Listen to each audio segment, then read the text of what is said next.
Hi friends, আমি প্রবীর। আর আমি নিয়ে চলে এসেছি আমার নতুন চ্যানেল মানাটু ব্লগ। আজ আমি বেরিয়ে পড়েছি একটু পুণ্যের সন্ধানেতে। আপনারা ঠিকই বুঝতে পেরেছেন, আজকে আমি বেরিয়ে পড়েছি প্রয়াগরাজের উদ্দেশ্যে, যেখানে মহাকুম্ভ অনুষ্ঠিত হচ্ছে। আজ 24/1/2025। আর আমি এই মুহূর্তে হাওড়া স্টেশনেতে। আমার গাড়ির নাম্বার 12,323 বারমের এক্সপ্রেস। এই ট্রেনটির 6টি স্টেশন পর 7 নম্বর স্টেশনটি প্রয়াগরাজ জংশন। এই ট্রেনেই আজকে আমি টিকিট কেটেছি যাবার জন্য। জেনারেল বগিতেই যাব, অর্থাৎ জেনারেল টিকিটই কেটেছি। ঘড়ির কাঁটায় তখন ভোর 4:30, আর আমাদের গাড়ি দীনদয়াল উপাধ্যায় জংশন ছেড়ে প্রয়াগরাজ জংশনের দিকে এগিয়ে চলেছে। আজকের আমার এই ট্যুরে আমার সাথে তোমাদের দিদিভাই কিংবা রূপু কাউকেই নিয়ে বেরোইনি, আমি একাই বেরিয়ে পড়েছি। তাই একটু তো খারাপ লাগছে। প্রয়াগরাজে অনুষ্ঠিত হওয়া মহাকুম্ভ মেলাটির জন্যে প্রচুর মানুষের সমাগম হয়েছে পুরো প্রয়াগরাজ চত্বর জুড়েই। এছাড়াও প্রয়াগরাজে যাওয়া আসার সমস্ত ট্রেনেই প্রচুর মানুষের সমাগম। তাই আমি ওদের নিয়ে যেতে একদমই ভরসা পাইনি। দেখতে দেখতে আমরা প্রয়াগরাজ জংশনের দিকে এগোতে গঙ্গা নদীর ওপর দিয়ে যে রেল সেতুটি আছে তার ওপর দিয়ে যেতে আমরা সঙ্গমের যে মেলাটি অনুষ্ঠিত হয়েছে সেটি আমরা দেখতে পাচ্ছি। খুবই সুন্দর লাগছে।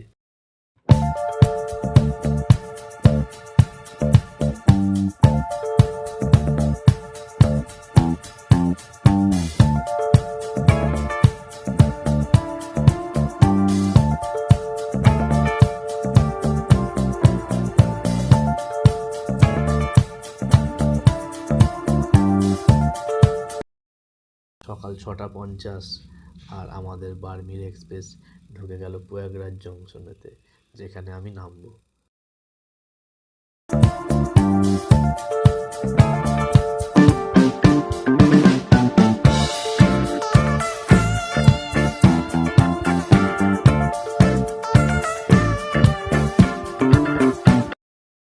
আপনারা দেখতে পাচ্ছেন আমার মতো বহু মানুষ এসছে যারা একটু পুণ্য অর্জন করতে চায় এই মহাকুম্ভে একটি ডুব মেরে একটু স্নান করে। তাই এই ভিড় এড়িয়ে কোনো রকমভাবে আমি স্টেশনের বাইরে এসে পৌঁছালাম। তারপর সেখান থেকে ভাবলাম অটো করব, কিন্তু কোনো রকম অটো বা কোনো গাড়ি পাচ্ছি না, কারণ সমস্ত গাড়ি দেখি বুক হয়ে গেছে, সবাই বুক করে নিচ্ছে সমস্ত অটো টোটো। তাই পায়ে হেঁটে খানিকটা আমি এগিয়ে গেলাম সামনের দিকে, যদি কোনো গাড়ি পাওয়া যায় সেই আশায়। তো দেখলাম যে উত্তরপ্রদেশ সরকারের যে ফ্রি বাস সার্ভিস আছে সেই একটি বাস দাঁড়িয়ে আছে, এবং আমি তাতে উঠেও পড়লাম। কিন্তু বাস যখন ছাড়লো তারপর শোনা গেল যে 20 টাকা করে ভাড়া নেবে, একদম সঙ্গম পর্যন্ত যাবে বাসটি, এবং আমরা গিয়ে সঙ্গমেতে নামবো। কিন্তু 2 কিলোমিটার যাওয়ার পরেই রাস্তা ব্যারিকেড করে দেওয়ার জন্যে সমস্ত প্যাসেঞ্জারকে সেখানে বাস থেকে নেমে যেতে হলো, এবং তারপর পুরো রাস্তাটাই হেঁটে আমরা সঙ্গমে পৌঁছালাম। এবং সঙ্গমেতে পৌঁছতে যে সমস্ত মেলাগুলো চোখে পড়লো সেইগুলোই আমি আপনাদের সামনে একটু তুলে ধরলাম।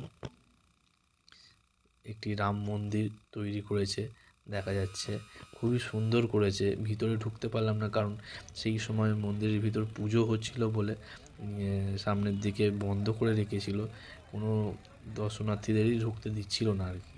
এত কোটি কোটি মানুষ এই মহাকুম্ভে স্নান করে একটু পুণ্য অর্জনের জন্য যে আসছে, এই মহাকুম্ভটি আসলে কী আমরা সবাই জানি।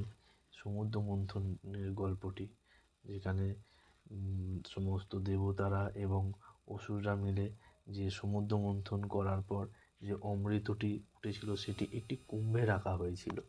এই কুম্ভটি নিয়েই অসুর এবং দেবতাদের মধ্যে তুমুল ঝামেলা হয় যে এই অমৃতের কুম্ভটি কারা নেবে।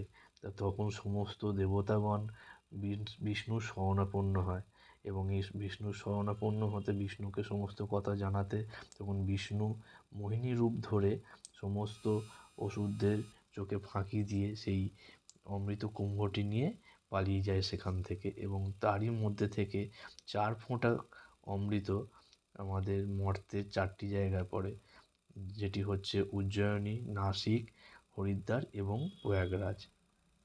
এই প্রয়াগরাজেই এবছর আমাদের মহা কুম্ভ মেলা অনুষ্ঠিত হয়েছে।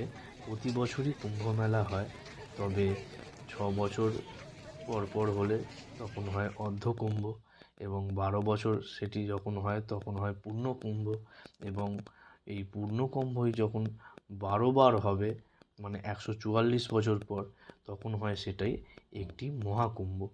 তো প্রথম মহাকুম্ভ হয় 1881 সালে, এবং 144 বছর পর এই 2025-এ হয় দ্বিতীয় মহাকুম্ভ, যেখানে আমি এবং বহু মানুষ সাক্ষী হওয়ার জন্য আজকে উপস্থিত হয়েছি সেই মহাকুম্ভে, একটি ডুব মেরে একটু স্নান করে।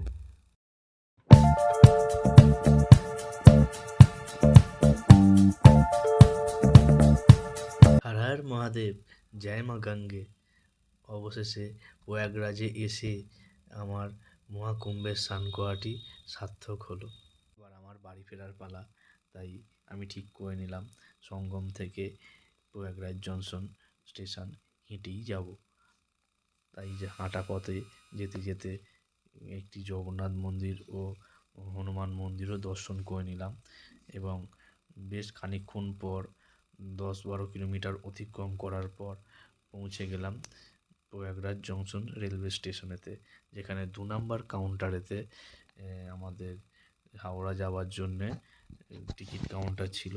সেখানে গিয়ে একটি জেনারেল টিকিটও কেটে নিলাম, এবং 3:45 দুপুরবেলা যোধপুর হাওড়া সুপারফাস্ট এক্সপ্রেস ছিল, সেই ট্রেনটিতে উঠবো বলে প্ল্যাটফর্মেতে গিয়ে বসলাম, ওয়েট করলাম খানিকক্ষণ, কিন্তু 1 ঘন্টা লেট থাকার দরুন 4:30-র সময় সেই গাড়িটি প্ল্যাটফর্মেতে আসে, এবং ট্রেনটিতে ওঠার পরে একটি জায়গাও পেয়ে যাই, এবং পরের দিন সকালবেলা 7টার মধ্যে আমি বাড়ি পৌঁছে যাই।